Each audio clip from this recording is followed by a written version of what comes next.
How's it going, everyone? This is the Anime Man. So today I'm going to be talking about this one particular Yaoi series that has just been... Hold on.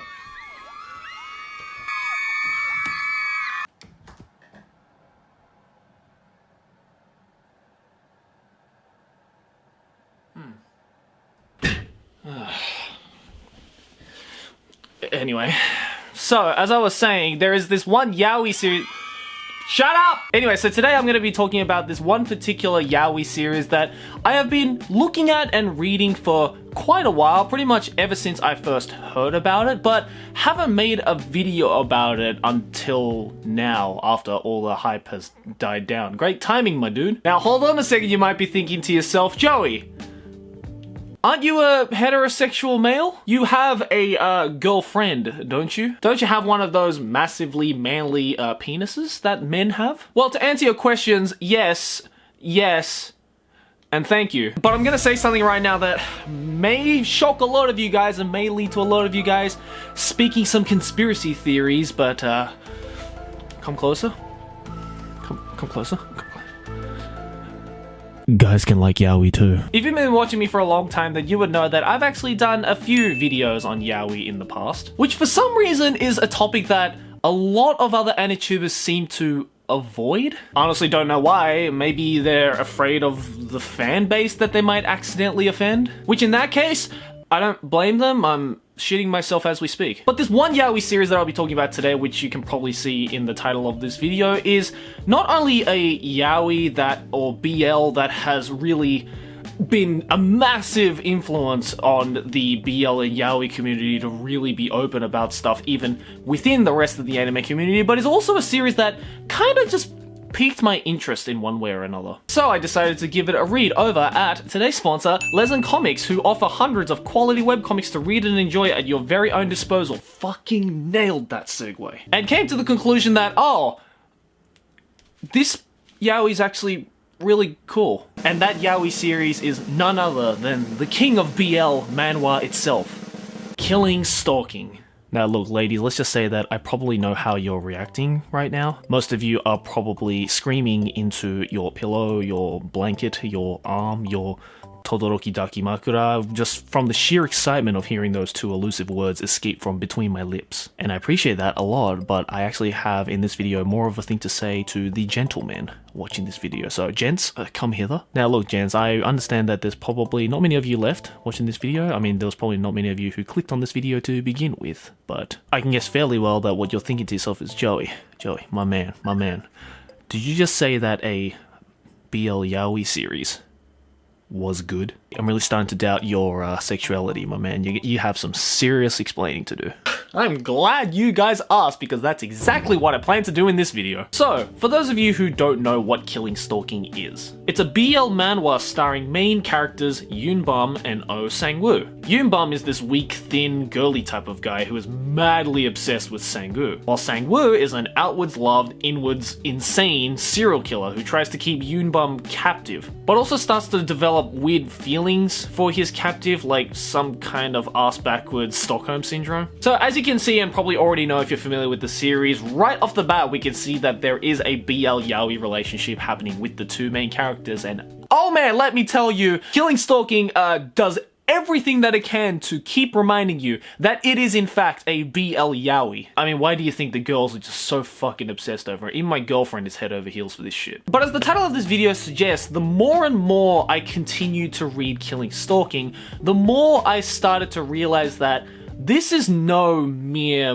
BL yaoi manhwa. At the core of everything, Killing Stalking is a dark, disturbing tale of the deepest, most disturbing depths of human emotion. While yes, there are many straightforward depictions of this in the many BL and yaoi scenes sprawled across this manhwa, which I can't show you here for obvious reasons. At times there are much deeper and way more psychologically disturbing depictions, multi-layered disturbing depictions of this, depicted in equally dark and gripping ways. Because I don't know if I'm the first person to say this, but is it just me that looks at Oh Sang-woo and is reminded of a way more fucked up version of Light Yagami from Death Note. He's deceivably cunning and strategic in his plans and actions. He's extremely manipulative of others to get his own way. And all of his motives and actions are the result of his sense of love and power being corrupted by his past and present state. While yes, you can argue that there are plenty of other manhwa and manga characters that fit more perfectly into the character scheme of Yagami Light from Death Note, I think we can all agree that, including Oh Sang-woo, all of these characters that fit that character archetype are very well written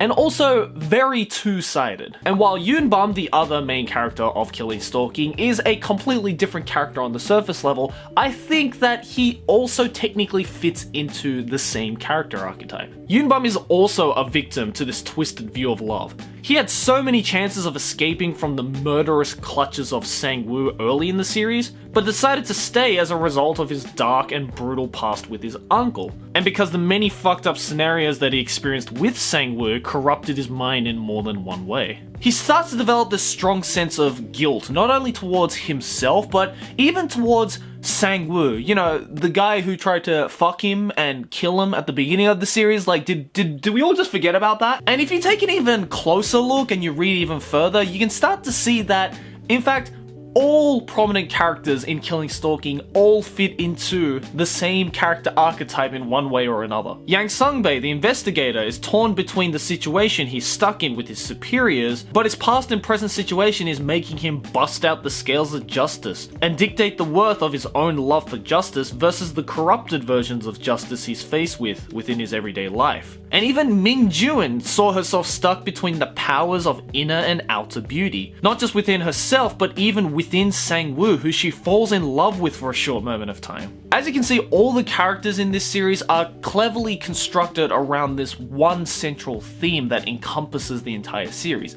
the corruption of two sides. Whether that be with love, beauty, justice, there are always two sides to everything. And Killing Stalking does a fantastic job at not only highlighting the light of every side of every situation, but more importantly, the more dark and gruesome and inconveniently present darkness that exists as well. And in all honesty, I think just that alone makes Killing Stalking so worth reading. I don't know if this is just me, but I've personally always been a huge fan of anime, and especially manga that manages to overstep the boundaries when it comes to exploring the different sides of human emotions. Some of my favorite manga authors of all time, like Asano Inio, Miura Kentaro, Miyazaki Natsuhike, have all so beautifully constructed and are able to so beautifully depict the many sides of the darkness that exists within every human, while also blending in their own style and their own plot twists. And in terms of Killing Stalking and its author Kugi, that plot and genre twist just so happens to fit under the BL Yaoi genre. But while I say that, notice that the art style of Killing Stalking is not really familiar with the BL Yaoi genre. When we think of most BL Yaoi manga and even manhwa, we think of thinly cut lines and contours, light shading and texture around faces and backgrounds, and most importantly, beautiful and elegant character designs that almost look too good to be true. You don't need to have seen or read a lot of yaoi and BL to understand the difference between that and, say, a shonen action manga or a comedy slice of life anime. But now look at the art style of Killing Stalking. The prevalence of thick lines and contours, large uses of shading around the eyes and face, colors like black, dark red and grey in the background. If someone showed me a single frame from Killing Stalking that wasn't an obvious BL yaoi scene and asked me what genre of manga or manhwa do you think that is from, then I would most likely say psychological horror. Because at the end of the day and at the core, that's what Killing Stalking is. It's not just a BL yaoi, it is a dark psychological horror drama. And look, you might say stuff like, oh, maybe that's just the way that Kugi's art style is drawn like, or maybe that's just the way that BL manhwa looks like compared to BL manga, but I think we all get it at this point. I don't think this is just a mere coincidence or cultural difference. I think this is just a result of many people who look at Killing Stalking and just dismiss it as a BL yaoi, misinterpreting the genre of this series entirely. And look, just understand that yes, Killing Stalking is absolutely a BL yaoi. There is no doubt about that. Look, even I'm not that contrarian to look at a scene of Yoonbum getting fucked up as Yoonbum and saying, oh, this isn't yaoi, this is just art. The whole point of this video was to hopefully express to you guys that Killing Stalking is no mere BL yaoi manga. It is a BL yaoi manga that can be and should be enjoyed by not only all women, but also all men. I mean, I'm not saying all women and men. Like, if you're below the age of 18 or whatever the age of adulthood is in your country and culture, then you should probably wait until you are that. All I'm saying is that, gentlemen, especially, if you're really curious about what your girlfriend or what your fujoshi friend is getting so excited and hyped up about, then I say start off with something like Killing Stalking. Or if you're thinking to yourself, I want to read a Korean manhwa that is all about some psychological serial killer butt fucking another psychologically impaired person, then I recommend giving this one a go. All you need to do is have an open mind about a lot of things before going into this manhwa, because, oh man, let's just say that compared to some of the things that you actually see in this manhwa, let's just say that the butt fucking was the least of my worries. But hey, regardless of who you are, if you have read Killing Stalking or not, or perhaps you didn't like Killing Stalking, or you did love Killing Stalking, then I suggest you still go over to Lezen Comics. Even if you don't happen to grow a liking to the series, Lezen has hundreds of other fantastic and honestly underrated manhwa for you to enjoy. So go check it out by clicking the first link in the description below. But anyways guys, let me know what you guys think. Have you read Killing Stalking, and if so, did you enjoy it? But for what reasons? Did you enjoy it because of the BL yaoi? Did you enjoy it because of the psychological horror? Or did you enjoy it for perhaps another reason? And yeah, with that, I guess Killing Stalking fangirls, you can now officially invite me into the Killing Stalking fan base, because fuck, I'm sold. If you have any other great BL yaoi manhwa or great BL yaoi manga or just regular manhwa, because I definitely want to start getting more and more into manhwa for another video that I have got planning in the near future, then let me know your recommendations in the comments below. Anyways guys, thanks for watching. As always, like and favorite if you enjoyed, subscribe for more anime banner, and I'll see you guys in the next video of whatever I make. Keep watching anime. Johnny!